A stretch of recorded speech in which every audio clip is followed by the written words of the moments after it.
মসজিদে এসে চলুন, এবং আজান শোনার পরে কিভাবে চলে গেছে।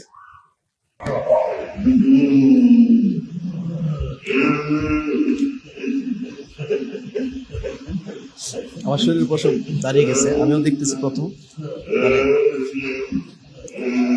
মানে তো আগে দেখি নাই, জানালা দিয়ে ভিডিওটা করতেছে তো, মানে আমার কাছে কিন্তু কেমন লাগতেছে বিষয়টা।